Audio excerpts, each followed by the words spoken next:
Welcome to the Actor's Choice, where the actors and actresses have a chance to talk about themselves and their careers. Join us now for the next hour as we explore the marvelous industry of acting by actors and actresses from today's exciting show business world. And now, direct from Hollywood, here's your host, Ron Brewington. Hi, everybody. I'm Ron Brewington, and welcome to the Actor's Choice. Roll it, Tony.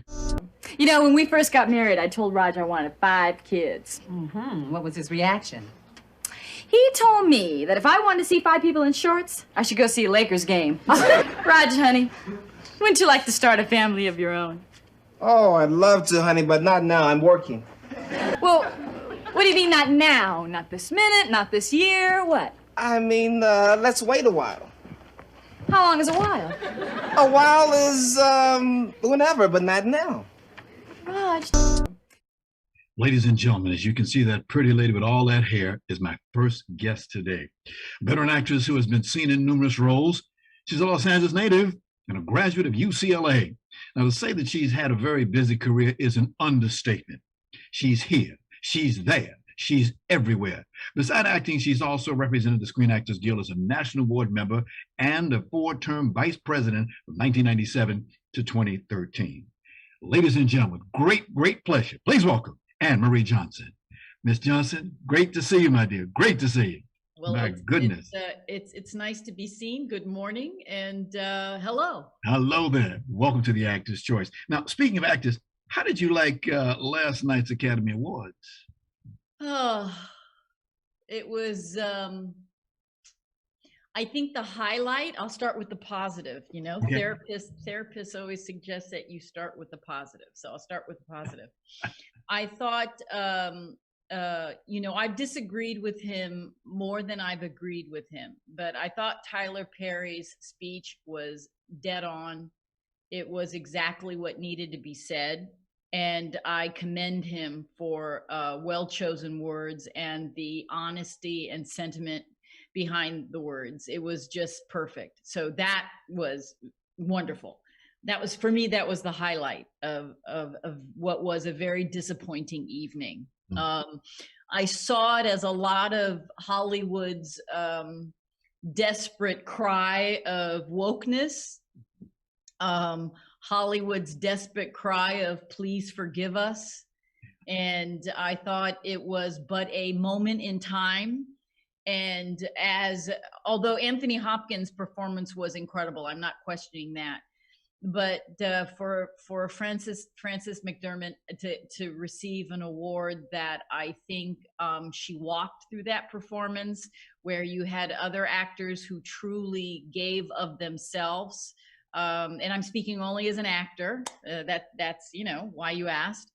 I just thought it was a lot of overreaching of a really insincere diversity.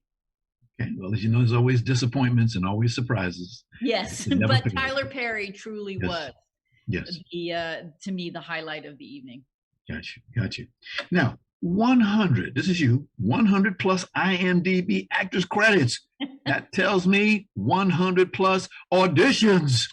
Oh, more. No, because right. I probably audition maybe up to 30 times before booking a job. So in the commercial world, for an African-American actor, depending on your age, especially females, you maybe audition 50 times before you even get a call back. So we're talking about thousands of auditions. Shh, don't tell nobody that we want these people to get in this business. We get a lot of people who watch this, and I'm always asking someone, well, give them some advice. And when you tell them that, they go, ooh, I don't want to be an actor. Forget that. Well, the advice I give now is certainly different than the advice I gave 20 years ago. So Gotcha. 1973, your first acting role playing Susan Marshall, the TV series Division 4. That's not me. I have no idea who that person is. In 1973, I was in junior high school, just in junior high school. So I have no idea. Take it out on IMDb. I'm sorry for that woman that's her legitimate credit, but it's not my credit. Wow. There's in IMDb, there's probably maybe 3 credits that do not belong to me. Okay, that's one of them. All righty. Okay. All right. Anything Well, prior to 1983 does not belong to it me. doesn't belong to you. Okay. All righty. Moving right along. First, fast forward to 1988, my dear. You started a 5-year run on a hit TV series they call it In the Heat of the Night. You had 118 episodes of very successful television series. Yeah, that was a gift from God. Yeah. It was probably one of the most, I wouldn't say challenging because it was a great cast and crew, and the writing was incredible. Yes. And the role was incredible. Right. It was really one of the most fulfilling jobs I've ever had. It was just fantastic. Where's that little town? Is that a real town down in Mississippi? Sparta is a real town, but we never shot in Mississippi. We shot, we did our first season in Hammond, Louisiana. Wow. And then we migrated to Covington and Conyers, Georgia, because they had sound stages there. Okay. And they had an experienced crew there. Gotcha. So we never shot in, we never shot in Mississippi. Interesting. Hey, you had some super actors with you. Let's see. Carol O'Connor, a.k.a. Chief Bill Gillespie. Howard E. Rollins Jr., Virgil Tibbs. They call me Mr. Tibbs. Yes. Alan Autry, a.k.a. Bubba. Remember old Bubba? Something else. Alan, let's see. David Hart, a.k.a. Parker Williams. Old Parker was a nut. Jeffrey Thorne, a.k.a. Sergeant Sweet. He was up. That's when he started as a nobody, and all the way he became a sergeant. Let's see. Denise Nichols as Harriet DeLong. Hugh O'Connor as Lieutenant Lonnie Jameson. You had quite a crew. Our guest stars were incredible. Yes. Oh my gosh, the list of guest stars. Many of them Academy Award-winning actors and well-known feature actors and television legendary people. And then Mariska Hargitay it was one of her first jobs in the heat of the night. I remember she was so excited and she was so young and obviously we all know her now and one of the longest running television series besides Gunsmoke, right? And she's an executive producer and just an incredible person. Well, look at who her mother was. I know. And she's every year she's looking more and more like her mother. Just beautiful. Yes. Jane Mansfield, for those of you who didn't know. Oh, yeah. For those who don't know, Jane Mansfield. But Mariska, just really a very, very wonderful person. Got you. And also in that show, you had those twins. Mm-hmm. The death knell of every actress. Yeah, the twins. Give her one, baby. Got to give her two. Got to give her two. And I can't think of the lady who took care of the kids for you a lot. What was her name? Tonea Stewart, who's an incredible actor, an incredible teacher. She is an acting coach, very well respected acting teacher. Yes. Ms. Johnson, please don't get the feeling that yours truly is a show fan, because he is. Kill the resume. Oh, yeah, kill the resume. The year was not. Oh, Tony, roll it, would you please? Roll it.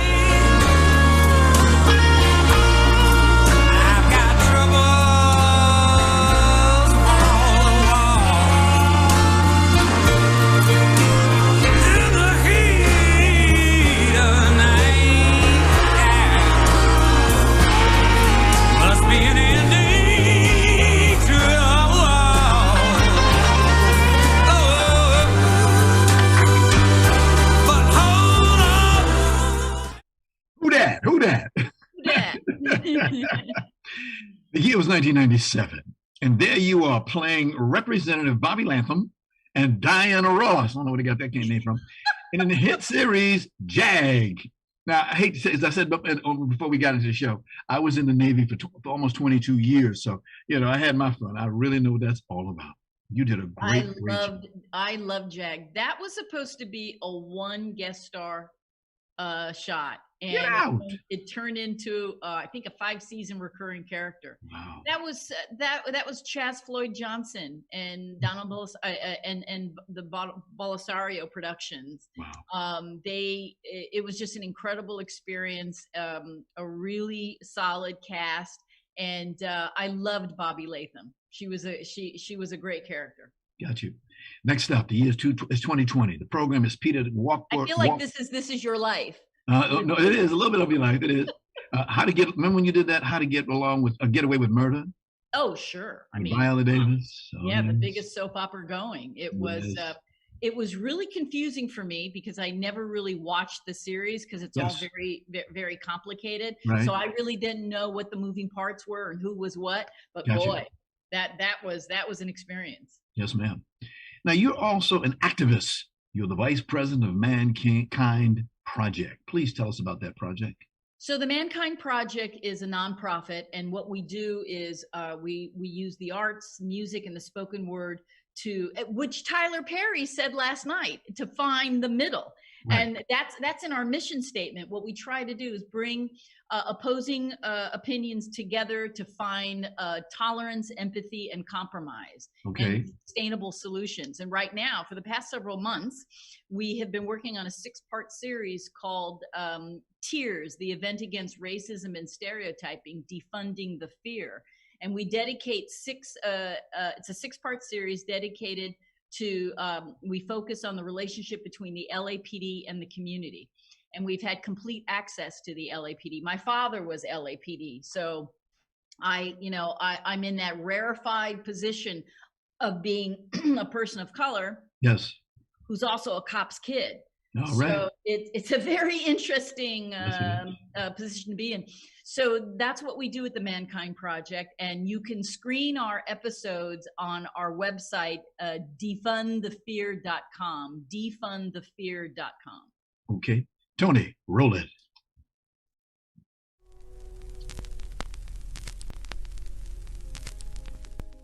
Hello, I'm Anne Marie Johnson. And on behalf of the Mankind Project, welcome to Tears, the event against racism and stereotyping.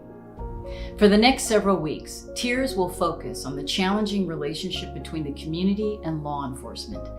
During this 6-part series, community organizers, activists, artists, leaders in the faith community, law enforcement critics, and members of the Los Angeles Police Department will participate in honest and sometimes blunt virtual dialogues, raising awareness and challenging assumptions with the ultimate goal to tear down the walls in order to build sustainable bridges to resolution. Our premiere episode. Outstanding, outstanding. As you know, these are and have been for many, many years, police killing Black people. Now, you being an activist, where do you stand on that subject? Well, as I just mentioned, I'm in a very rarefied position. But I do not support defunding and I do not support abolishment. What I do support is the evolution, the change in policing in America. And what we're going through right now is not new. It's just, it's new to many people because it's being caught on camera. But it should not be an indictment of all police officers. The overwhelming majority of those who dedicate their lives for our protection are brave individuals who love this country.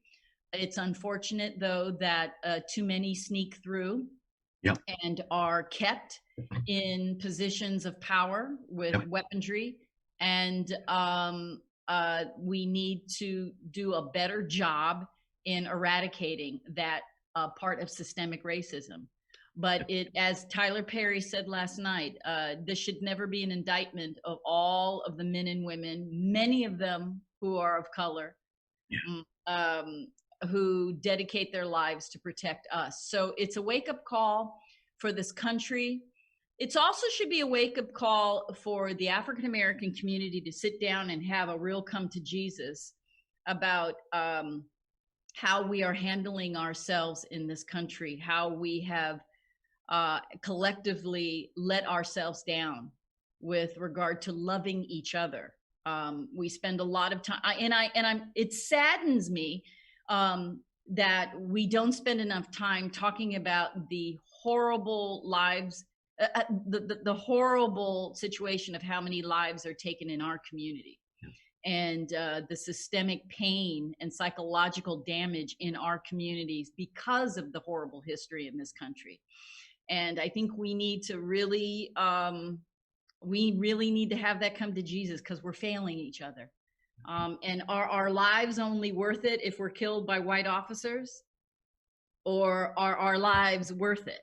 Yes. So when our lives are taken violently by anybody, and I wish we would spend the same amount of time concentrating on the fact that a 7-year-old girl sitting in her car with her father, looking forward to a Happy Meal from McDonald's, was shot multiple times, and a police officer rushed her body to the hospital in order to save her life, and she died.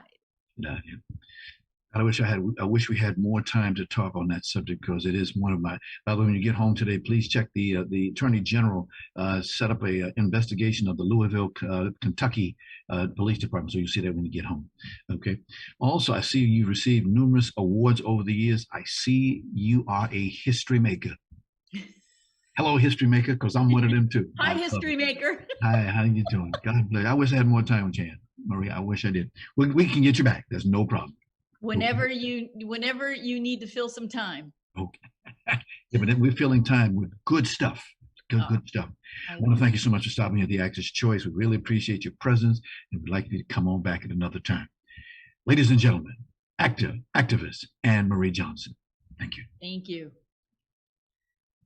If you have a product or service at upcoming event that you'd like to see advertised on this program, please call 323-533-1036. That's 323-533-1036. Our prices are very affordable. We want to thank you. Roll it, Holden. Do you remember what we talked about? I'm off the pill. What's wrong? Hello, hello. Can you hear me? You're thinking about going on that deployment. We'll still start a family, I promise. It's someone else's turn. You've done your time. Why can't you just retire? What I want to do and what I should do are two different things. What should you do? Ladies and gentlemen, my next guest today is an actor, writer, and producer who has an outstanding project for which he founded and is the artistic director. It's called Warriors for Peace Theater. Ladies and gentlemen, please welcome Christopher Loverro. Christopher, aka Chris, how you doing? I'm doing very well, sir. Honored to be here. It's a pleasure to have you here. Now, first of all, welcome to the Actor's Choice, but I want to see that both you and I have something very much in common. We both wore the uniform of the United States military, and I thank you for your service, sir. Thank you, thank you, thank you. Now, you started out as a police officer. Can you show that picture there, Tony? Look at that picture. Handsome young man. Look at that picture. Look at in a uniform. And then you became a soldier. Put that picture up. Handsome young man. Got the beret on. Go ahead, brother. How can you tell us about your experience and what happened to your life that brought you from where you were to where you're at now? Would love to. But first of all, I have to say, sir, from one veteran to another, thank you for your service. Pleasure. That did about 22 years. Boy. They call us lifers, you know. And I'd love to hear about your story as well. Yeah, so I guess we'll start with, we'll do some reverse engineering. Yes. So I'm an actor, and I'm the founder of a nonprofit theater company called Warriors for Peace Theater. Yes. And we're a collaboration of veterans and civilians who are using the arts to help people heal. We also kind of have a social impact purpose of what we do. So yes. promoting diversity, empowering women in the arts, reaching out to disenfranchised groups, building bridges. But I kind of fell into this when I was a police officer, which I loved. You know, I got to go to work every day and help people. And it was one of the most amazing experiences. The people I worked with, the work was amazing. But I was injured in the line of duty and cut my career short. And that was right after I had served in Iraq with the Stryker Brigade Combat Team out of Fort Lewis, Washington. And so I'd come back from Iraq. Within a year of going back to my civilian job, I was injured. And so I was off duty for about a year rehabbing my injuries. And during that time, I decided that I wanted to share with people the experience of war and how it affects families and how it affects the soldiers. Yes. And so I started taking classes on just making a documentary. And I serendipitously kind of gravitated towards being in front of camera and discovered that it was extremely cathartic. And when I returned from Iraq, I had acute symptoms of PTSD. And I was almost one of those statistics that you hear about.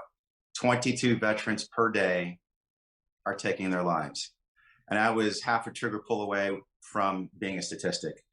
And so during my long journey to kind of get whole again and to heal and to get centered, I discovered that the arts were, for me, the most powerful form of catharsis. So I wanted to share that. Got you. And so I went back to school using the post 9/11 GI Bill. Yep. And I figured if I'm going to study acting, I should do theater. And then I thought, well, if I'm going to do theater, what's the gold standard? Shakespeare. So I studied Shakespeare, and I actually got cast to play Orlando in As You Like It at the College of Marin. And so I caught the Shakespeare bug. And so I studied for a few years in the Bay Area, where I'm from, Oakland, San Francisco area. And I decided to move to LA. And I formed this theater company to help my fellow veterans heal. Now, the movie that you were talking about was, as I understand, it was a student short film. They called it A Soldier's Story. Oh, right. That's correct. It was a semi-autobiographical piece about being in therapy, because the VA, and they are doing, they're doing a good job. They're trying their best to do better. Yes. Of course, it varies on where you go as far as the quality of care. But overall, there's a culture in the VA system that I've experienced that they really are trying to help the veteran. They're trying to do better. Yes. But traditionally, you come back from war, you have PTSD, you're suicidal, they want to give you drugs. Right. They want to put you in therapy. And there's a place for that. Sorry about that. That's okay. There's a place for that, but I think this is the thing. This is my position where I'm at. We've been at war for 20 years. We've been consecutively fighting for 20 years. That statistic hasn't really changed, which tells me we need to do something else or do something more.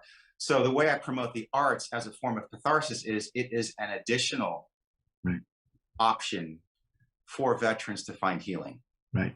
As you know, President Biden is pulling them out of Afghanistan after 20-something years.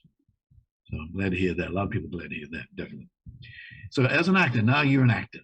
You got your first IMDb actor credit for a short comedy drama called, let me see how I say this, Sisyphus? Oh my goodness. Sisyphus, I believe. All righty. Yes, like every actor should be doing. Do as many short films as you can, do as many independent films as you can, write your own material, and collaborate with like-minded people. I can see that because you got 22 credits. 13 of them are short films. I said, he loves them short films. Indeed. Okay. Now, then all of a sudden, let's see. You, at that time, you got some work that you did. And you had an idea, as you said, Warriors for Peace Theater. Tell us about how this project began. You gave us a sniff. Just give us a little more. Yeah, it's interesting. So at the time, I was doing theater in Northern California. Yes. Right after I played Orlando and As You Like It, one of Shakespeare comedies.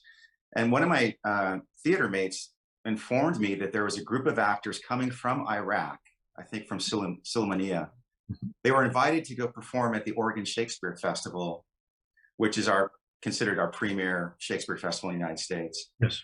And I thought, wow, what if actors from Iraq got together with veterans of the Iraq War here, Americans like myself who fought in Iraq and do Shakespeare? What if we got together and did a production together as a means of healing? What if we use the arts to build that bridge and to heal?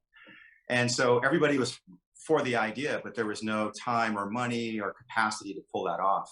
So I thought, well, why don't I just form my own theater company and that'll be our mission.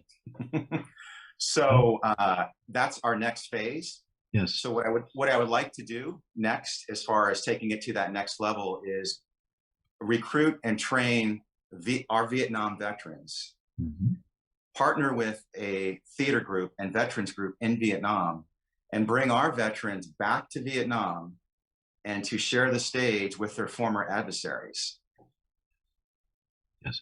Chris, as I'm listening to you talk, I'm saying to myself, you're telling me something that's one of my favorite words, and that is idea. When people have an idea, everything starts with an idea. And that's beautiful. Now, what have you done to support your mission? Well, a lot. And one of the things I'm proud of is if you go to our website and you look at our mission statement, Yes. we have done projects that fit every bullet point of that mission statement. Wow. So, we're a theater company, so of course we produce theater. So we did a powerful production of Julius Caesar recently, and we'll come back to him in a few minutes. Okay, okay. And so, one of the things that we did, in our mission, it says we use the arts to reach out to disenfranchised groups and promote peace through the arts.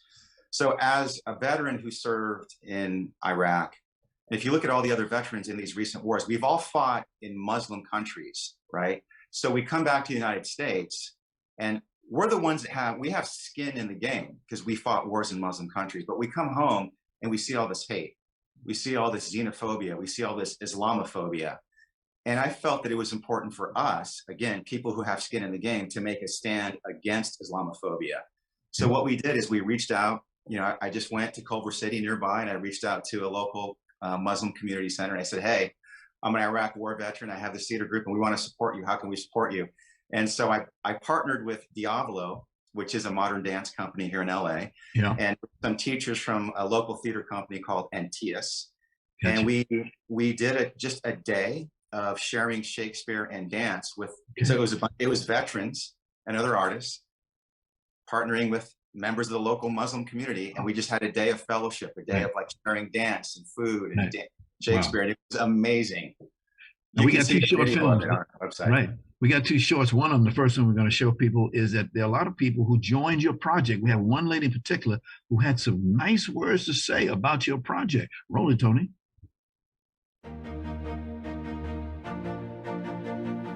I wasn't really sure what to expect from Warriors for Peace Theater, and so I attended my first workshop and realized that it was this incredible gift for me as an actor to get to study this craft, and to study Shakespeare. But what I didn't realize was how much it was going to help me access emotions that I had kept hidden away and kind of suppressed, and how healing that was going to feel for me. She really had some great things to say about you and your service and what you're doing.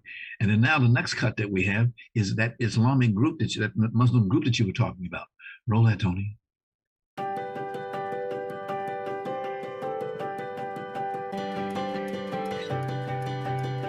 The purpose of today's workshop was to have the veterans reach out and support the Muslim community.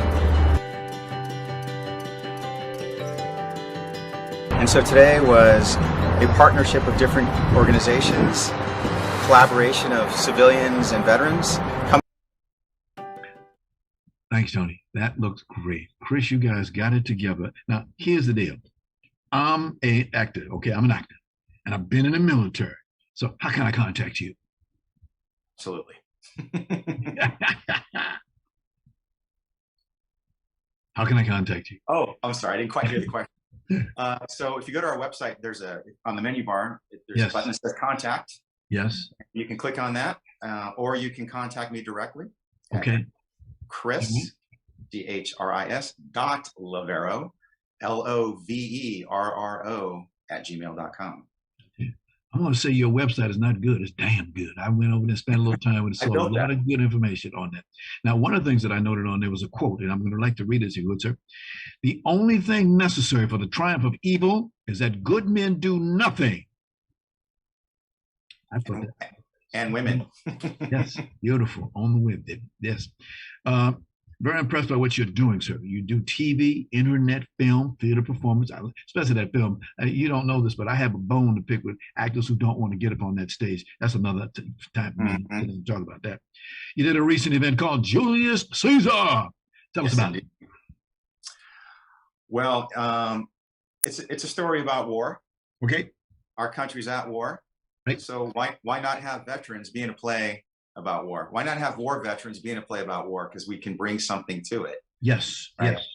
However, so everything that we do is a collaboration, right? So it's not just a veteran only production. So we had about half the cast were civilians and half the cast were veterans. Yes. I also believe in promoting women in the arts and empowering women in the arts. So we gave the lead role to Tori Danner. She played Mark Antony. I gender bended, so half the cast were women.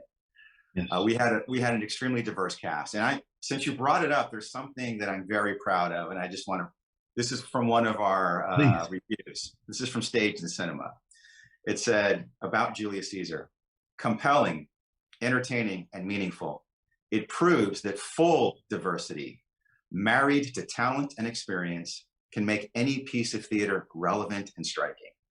And so, I don't believe, thank you. I don't believe in checking the box as far as, we need to have some diversity in what we're doing. Let's check the box. No, we had complete, full diversity. We had, it was just like the article said, full diversity. Mm-hmm. And so it really resonated with people. And then we modernized it, not the language. We didn't touch the language, but we placed it in a modern war setting so that it's more relatable to people.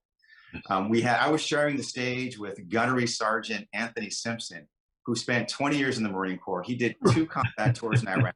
He did 2 combat tours in Afghanistan. It was just to share the stage with this group of actors. And of course, at the helm was Ann Noble, our director. It was just an amazing experience, and it just really resonated with the audience. And we incorporated some new things. We incorporated dance into the production, and that just really worked well. So exciting times. We're now that the world is starting to open up, and the theaters are starting to open up, we're looking at doing next in the pipeline is Coriolanus. I'd also like to take a crack at Henry VI Part 1, which is the one with Joan of Arc, and then maybe a modern piece appropriate for our group, A Few Good Men. So we got a lot of things in the fire. Got you. We're running out of time, but before we do, I got to show you a picture that I found on your website. Tony, can you put that picture up there for Chris, please? Oh yeah, there you are. There you are. This is what they say. This is what you do when you're on a movie set. So you recruit. I can't see the photo. Huh? I can't see it. Oh, okay. It's you standing there, and you standing to a guy. On sets they always have a police department there, and there you are talking to a policeman. Yeah. You never know. It might be somebody you can recruit. Okay. I walked up there and I said, "You must be an officer or a retired police officer and a fellow veteran, right?" And he said, "Yes." Both. Chris, we got to roll. Clock on the wall says we got to go. But thank you so very, very much for stopping by today. Come on back again. Like I said, what you did, the idea that you had is beautiful. Wish you well in what you're doing, sir. Wish you well. God bless you and your audience, sir. Thank you very much. It's an honor. Ladies and gentlemen, Christopher Loverro. Okay. All right. Roll it, Tony.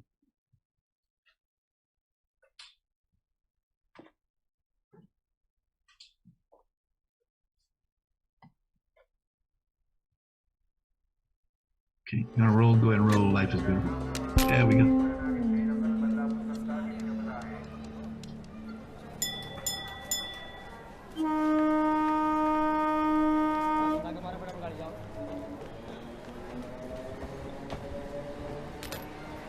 जिंदगी बहुत खूबसूरत है।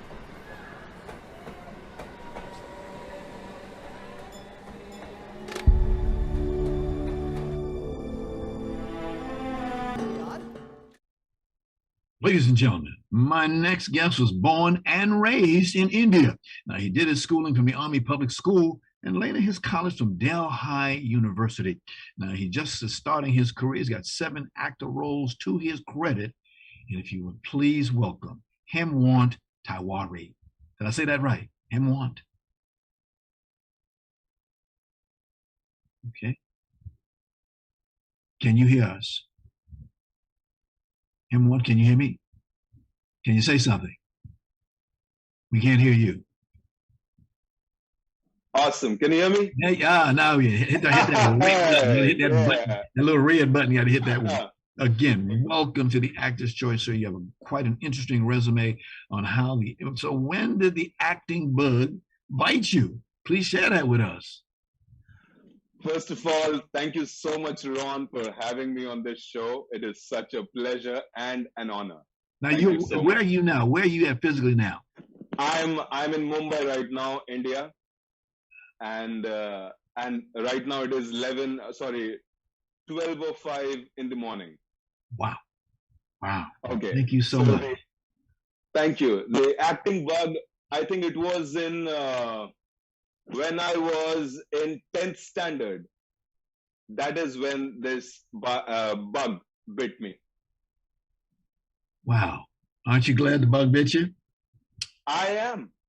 I'm so glad that today I am with Ron, only because of that. Wow. You know, Mr. Brooks, I want to thank your publicist and your manager, Mr. Brooks, Ro Brooks, for setting this up for us. I really, really appreciate it. But for those that don't know, please explain how a person becomes an actor in India. See, we're Americans. We only think about the way Americans think. But how do you do it in India? In India, it's very simple. You need to have focus, you need to have dedication, and you become an actor one day. Okay. All right. And yes, even I am thankful to Jerome Brooks for conducting this whole thing. Thank you, Ro. I know he's watching. Indeed, indeed. There is a word that I've heard many times, Bollywood. Can you tell us what is Bollywood? See, Bollywood, I feel, is just another term for our industry, the film industry. Just because we have Hollywood, so I think that's how we have taken this word and we call it as Bollywood. Bollywood, I see. Okay. Because I understand in India, cinema is considered the largest number of feature films produced. Absolutely, that is right. And in India, they say that there are only two things that for entertainment, and that is films, that is cinema, and second is cricket. Did you say crooked? Cricket. Okay. Cricket, yeah. Okay. So you got your training as an actor. I understand you went to school, got some training, and then a little thing called an audition came up. Now, how did you handle that one? It's not that hard to handle or any audition for that matter. It's just that you have to prepare for it. And yes, and I went to acting school, and that's where I did my training in acting. And I'm really glad that I did that, because it is only because of that I did Medina, and only because of Medina that I met Ro, and it is because of Ro that I'm meeting Ron. Okay, my goodness. Well, that's a good chain of command that you got there, definitely. Here's a question a lot of people ask, because families get a little funny. What do you mean you want to be an actor? I want you to be a lawyer or a doctor. So talk about the support you get from your family and friends and being an actor. See, that is a kind of profession which is largely well associated with, everyone, that what do you want to be? Anyone and everyone wants to be an engineer, a doctor, a pilot. Mm-hmm. And but when you say I want to be an actor, people are like, what? Do you get money in that? So yeah, it is still not considered as a kind of profession as such. Wow, but it is big now. People are from every nook and corner of the country. They are coming together, and Yes. Speaking of the country, I understand that right now, India has deadly rapid virus exploding all over the country. I understand there's a severe shortage of oxygen and folks are dying at fast rates. Can you tell us about that, please?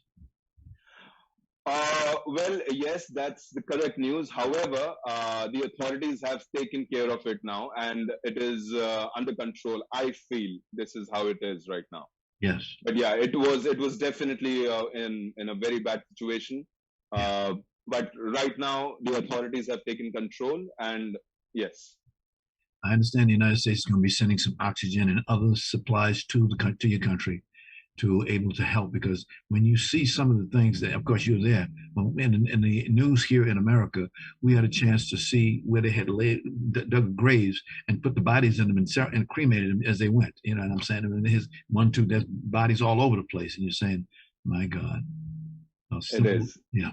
Yeah. The second wave has been very drastic. Yeah. Yes.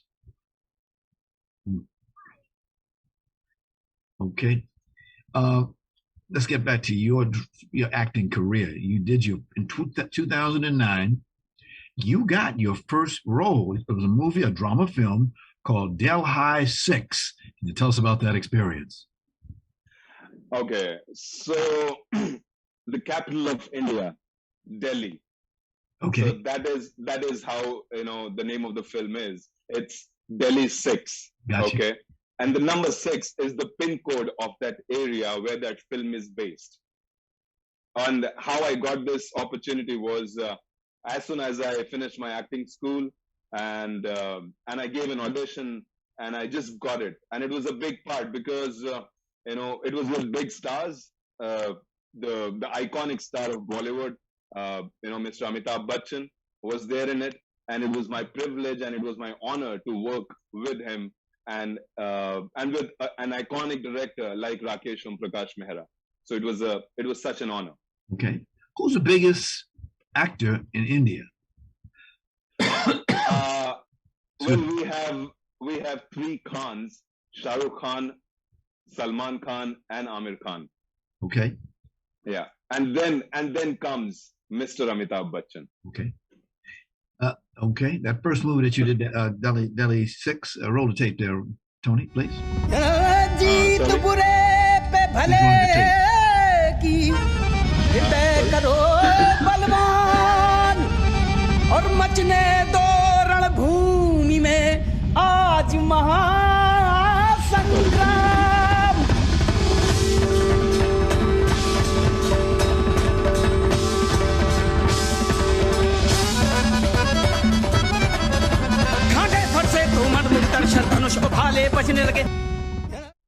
He was rolling a picture, a little 30 second spot that we do on the different movies that you want to Delhi 6.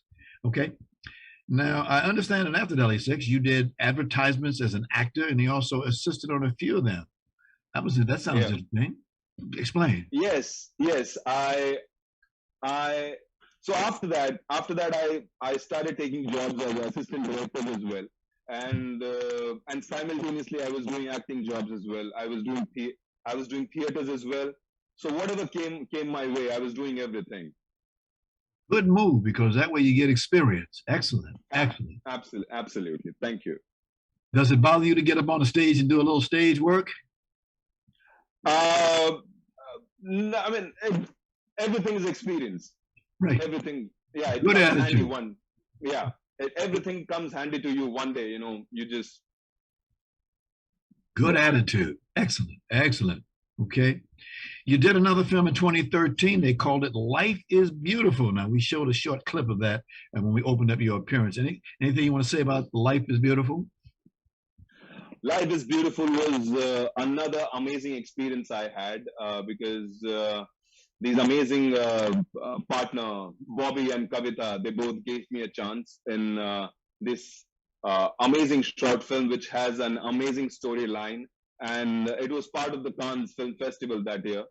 And it was such an honor to work with them. Got you. And then, Hemwant, you had a bunch of different roles. And then in 2016 until 2020, you had 6 episodes in a TV series called Medina. Please explain. Please explain. Yes, I like to say that. Medina was definitely a life changer, or I would say a game changer for me, because it was only because of that project. It was only because of the creation of this amazing human being called Ahmed Al-Bakr. Yes. It was only because of him that I saw the world. I went out of India and I met all these people from LA, whether it was Natasha, whether it was Eric, whether it was Ro, and many more actors from different parts of the world. So it was a game changer for me. Gotcha.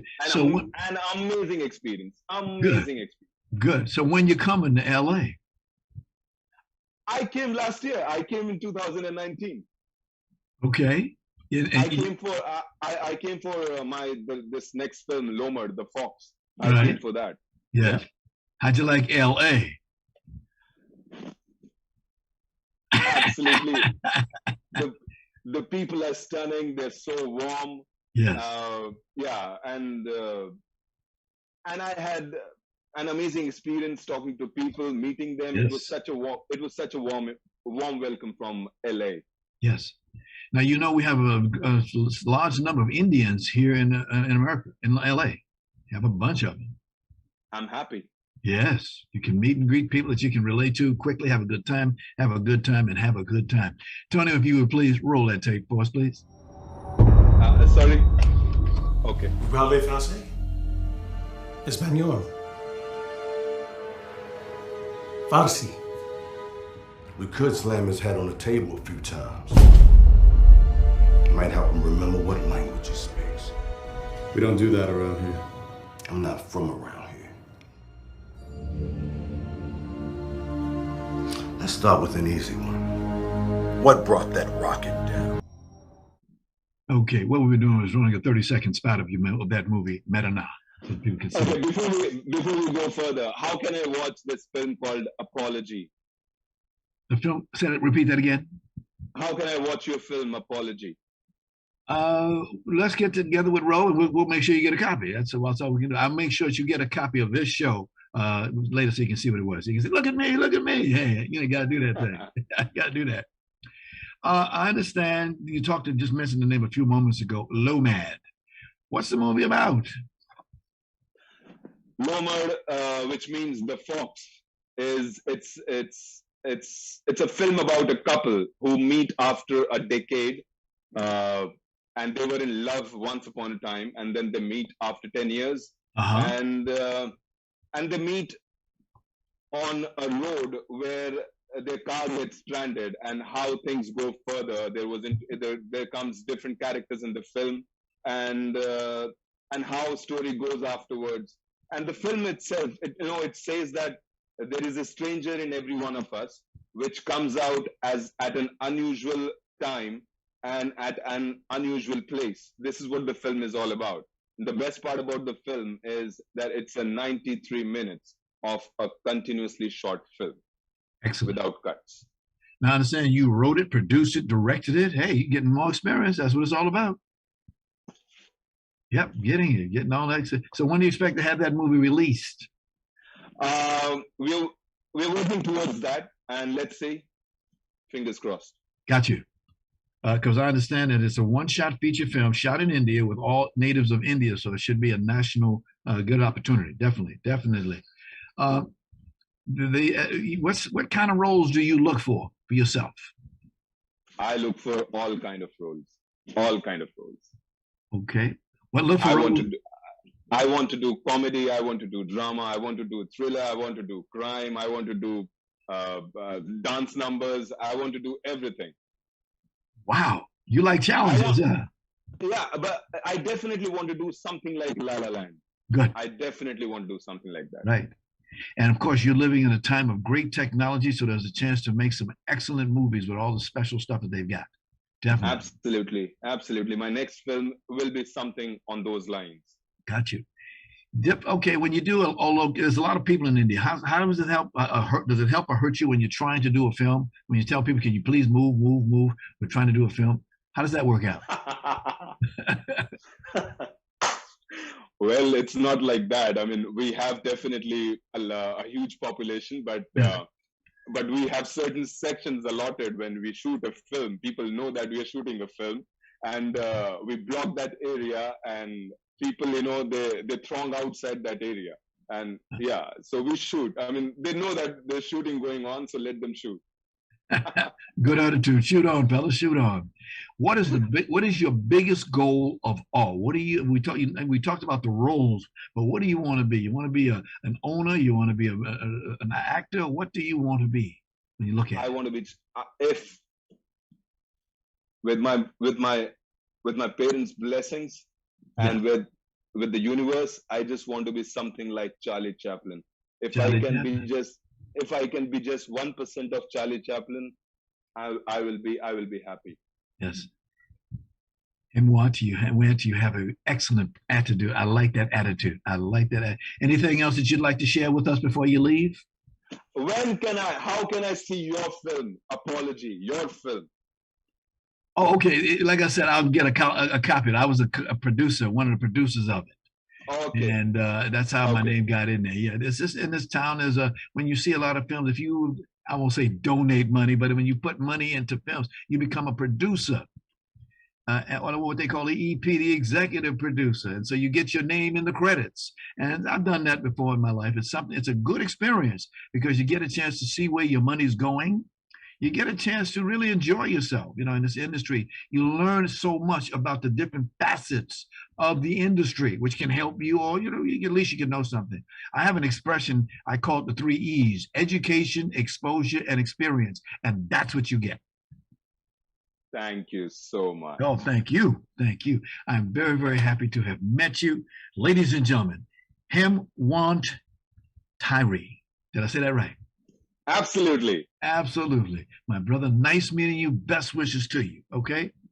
Thank you so much. Thank you so much. And we'll pray for your country, all the things that's happening over there. Definitely. Definitely. Please do. Please do. Thank you. I want to thank our sponsors, Harvey Brandman Photography is an Art, Ron Irwin's Haiku, Style, Passion, Heart, Larry Buford's Book to the Future, Time Travel, Message in a Capsule, State Farm agent Carla Green, and veteran actor Rob Brownstein's Actor Training School and Actor Space.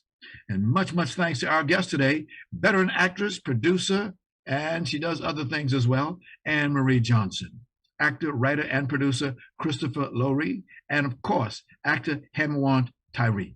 And of course, special thanks to our ever-growing audience worldwide. Be well, and we'll see you next time.